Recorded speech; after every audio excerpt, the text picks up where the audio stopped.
আশা করি বন্ধুরা সবাই ভালো আছেন। আমি গোপালের দিদা বলছি। আমি খড়গপুর এসেছি, মেয়ের বাড়িতে। খড়গপুর মেয়ের বাড়িতে এসেছি। আজকের রেসিপি ইলিশ মাছের ভাপা। ইলিশ মাছের ভাপা। ইলিশ মাছ এই যে টিফিন বক্সে মেয়ে করছে। টিফিন বক্সে সাজানো হয়ে গেছে।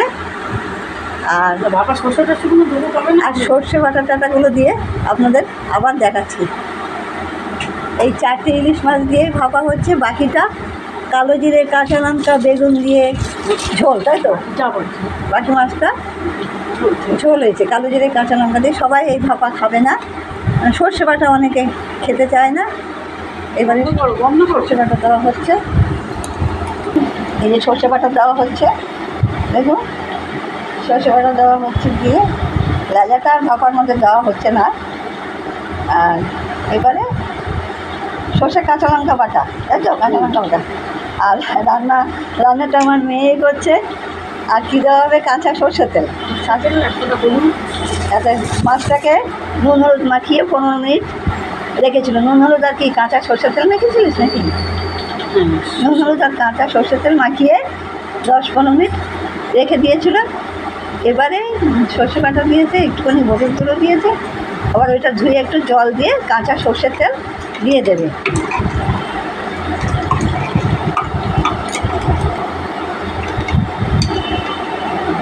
এবারে কাঁচা সর্ষের তেল দিয়ে দেবে, দিয়ে চাপা দিয়ে দেবে। চাপা দিয়ে কড়াতে জল দিয়ে বসাবে তো, কড়াতে গরম জলের ভেতরে 10-15 মিনিট জলটা ফুটবে, মিনিট 15 ফুটবে।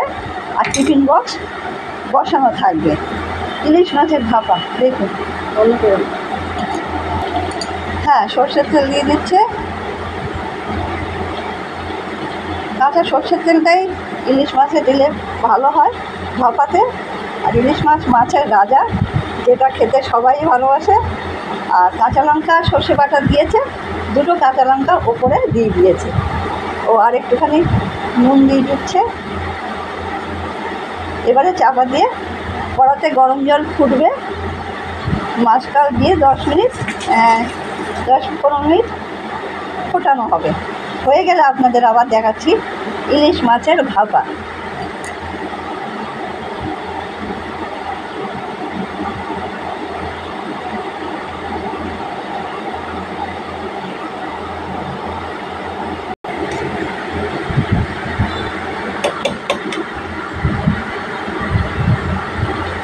এবারে কী করবি বল? মেয়ে বলছে শুনুন। এবারে এটাকে চাপা দিয়ে দিবি, তাই তো? বন্ধটাকে করার মধ্যে 15 মিনিট হ্যাঁ, ঢাকনা দিয়ে ফুটাবো। গ্যাসটা কমিয়ে দিয়ে করার মধ্যে 15 মিনিট ঢাকনা বন্ধ করে ফোটাবে। দেখুন, সঙ্গে থাকুন, কেমন হয় দেখুন। ও আর একটু সর্ষের তেল দিয়ে দিচ্ছে।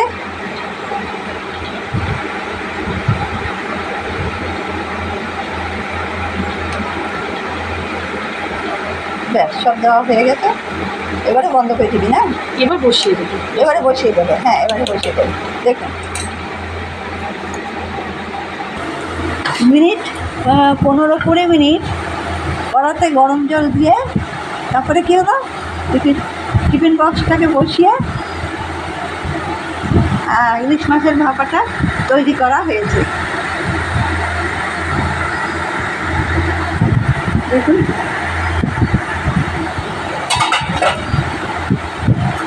15-20 মিনিট গরম জলের মধ্যে জল ফুটছে। হ্যাঁ, জল ফুটছে, তার মধ্যে ছিল। এবার ওটাকে তুলে নেওয়া হচ্ছে।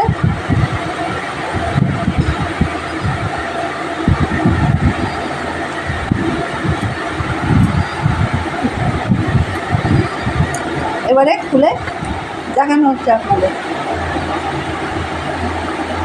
একটু চামচে করে নেড়ে দিলেই দেখতে পাবেন কেমন ভাপা হয়েছে। সর্ষে বাটা, কাঁচা লঙ্কা বাটা দিয়ে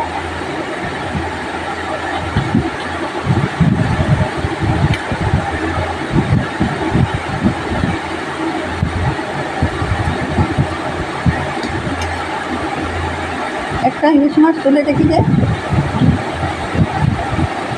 দেখুন কেমন ইলিশ মাছের ভাপা হয়েছে। এই রেসিপিটি আপনাদের কেমন লাগলো বন্ধুরা? ভালো থাকুন, সবাই ভালো থাকুন, নমস্কার।